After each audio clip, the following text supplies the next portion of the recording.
It's a big plan for China to really put itself more on the map and to recreate that Silk Road that they had thousands of years ago.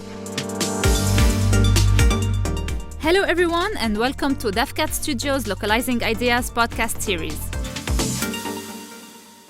Hi Wissam, how are you? Hi Rita, how are you? I'm good. It's been a very long time. Yeah, indeed.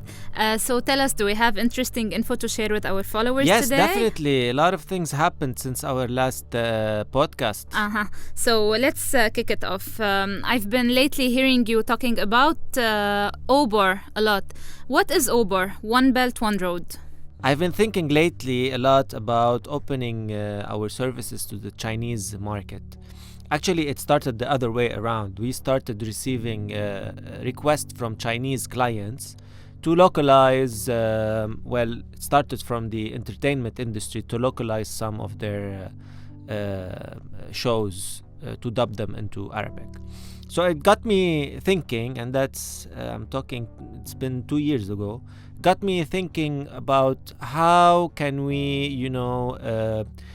be more present in the Chinese market. So I started doing some research and trying to see if there's need. And I came across, the word OBOR kept popping up in front of me.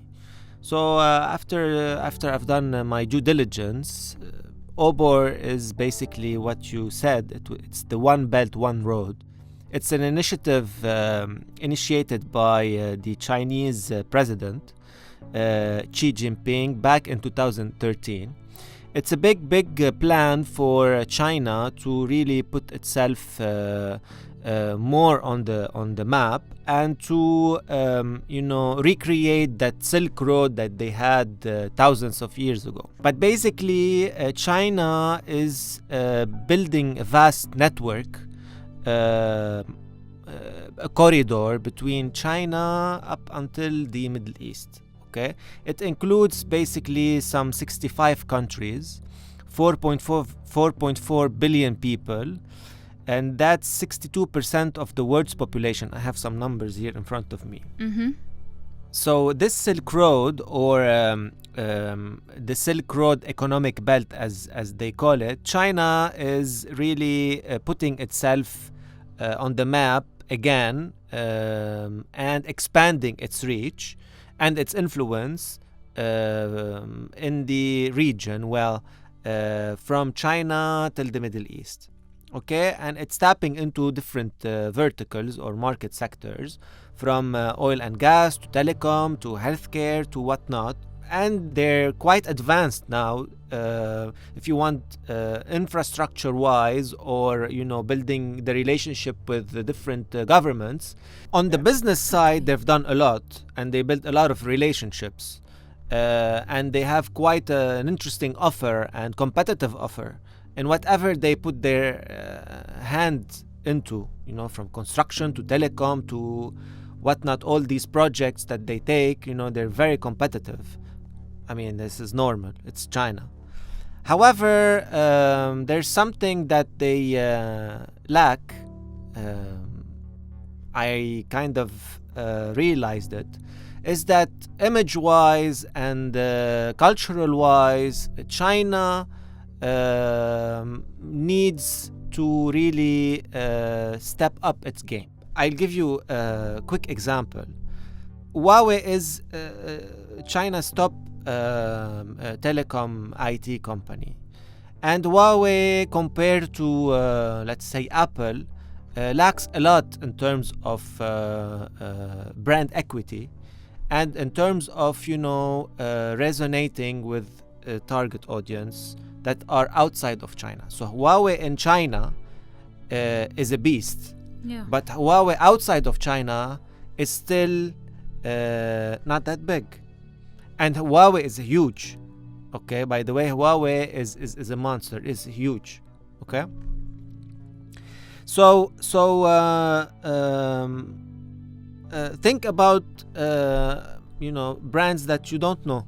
Okay, brands, let's say apparel brands in China, shoes brands or sports brands that are huge. You're talking about a market of 1 billion people. So any apparel brand in China is massive, okay, in terms of revenue and in terms of equity, but they're strong in China. But once they start stepping out of China, they start facing problems, and mainly in the Middle East, okay, because they have that cultural barrier, and marketing to a Middle Eastern audience is not the same thing as marketing to a Chinese audience. True, yeah. Okay, so tell us more about DeafCat Studios' business strategy for China. I started looking into, how to market ourselves in China. And I started seeing, it's really difficult. We started facing, a cultural barrier. Talking to Chinese people and Chinese marketeers, and I started quickly realizing that it's not an easy thing to do, since we are. We don't speak Chinese, we don't understand the language, we still have a long way to understand the culture. So the past few years we really started digging deep and partnering up with people in China that could help us understand more China and the Chinese market. First, to be able to cater to our clients, to understand what they want, and I'm sure you know what I'm talking about, from the emails they send, the requests that they send, it's really deciphering what they want. So we decided to step it up a notch and go open a representative office in Beijing. And that's what we've been up to. And wow, did this take a long time to happen. It's a long process. But we're finally there. We established a representative office in China. We got our ICP number, which is something like a certificate that you get from the government, so that they allow you to start marketing yourself in China. And we're now indexed in Baidu, which is China's biggest search engine. And we have our website in Chinese and our partners there. So yeah, and our plan is to grow more. Wow, that's fantastic. I'm pretty sure it took a lot of effort. So tell me, what is the upcoming plan in China? Our main goal really is to become the localization partner of Chinese businesses, okay? And help them enter the Middle East market and really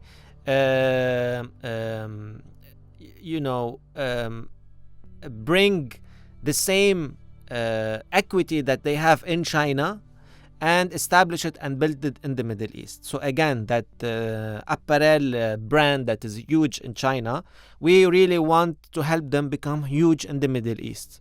Okay.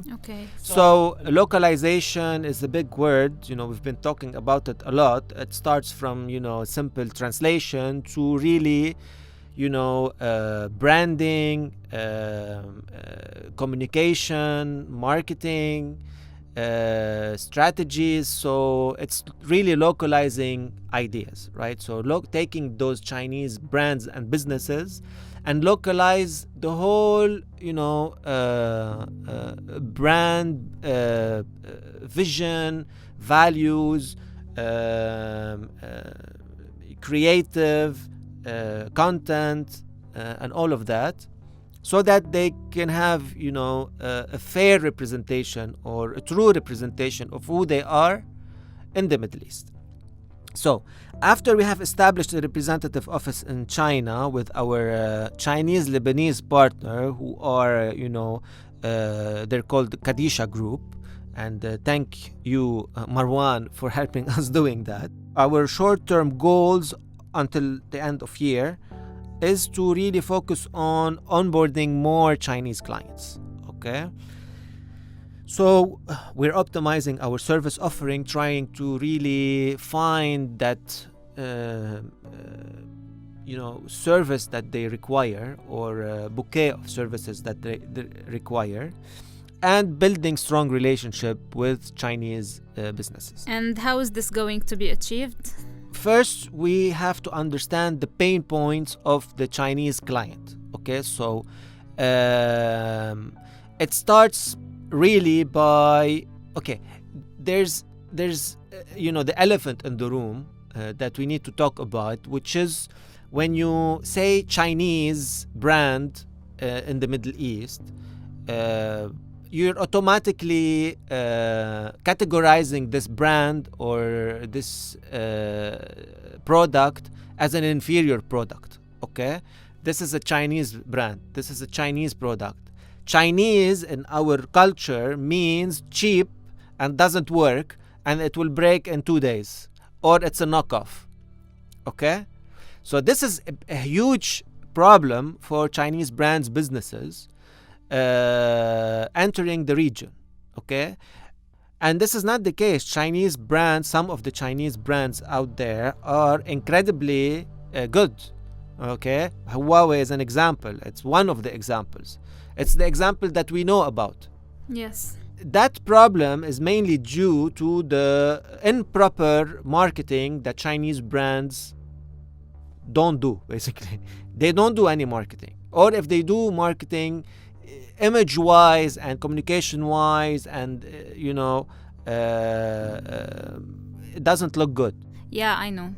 So yeah, resolving the pain points is one thing, that big elephant you're talking about. The second thing is we really would like to present ourselves as the facilitators for Chinese businesses to help them. In Arabic we say it from طقطق للسلام عليكم. It means from A to Z, so and we take it out. I mean, we want to bring our experience to them, so we know how to incorporate companies in the Gulf, because we've been doing that. Okay, we've incorporated our own companies in the Gulf, and we know how incorporating companies in China is, so we understand a little bit the lingo. So it's totally different there. There's many different things, so trying to explain to them how it's done here and helping them do it here with our partners, our law firm partners and whatnot. So from incorporation to branding to marketing to sales to e-commerce to all of that, to media marketing, all of that. Okay, we will help them doing all of that. So helping them navigate through the intricacies of the Middle East market. And by the way, each country is different, right? So the UAE laws are different than the Saudi laws, and they are different than the Lebanese laws, than the Egyptian laws, than the Iraqi laws. Okay, so we can help them with that. Mm-hmm. And finally, by helping them finding more opportunities, opportunities of growth in the Middle East, we help ourselves also find opportunities of growth. Absolutely. So, for example, one opportunity that we saw coming is something related to influencer marketing for Chinese social networks. Okay, so how to build those influencer marketing, if you want, network. Okay, so this will help them grow and will help us grow too, at the same time. So yeah, it's quite a lot to chew on, but we're hopeful that after China gets out of that lockdown, COVID, and all of that, and starts focusing again on the economy, the opportunity, we'll be here and ready to bring them on board. Yes, I hope so. Again, we're really happy that we made it to China now. Don't forget to subscribe to our YouTube channel, and you can also check us out on Bilibili now that we're there. Thank you for your time. Thank you, Wissam. Thank you, Rita. Thanks, until very soon. Bye-bye.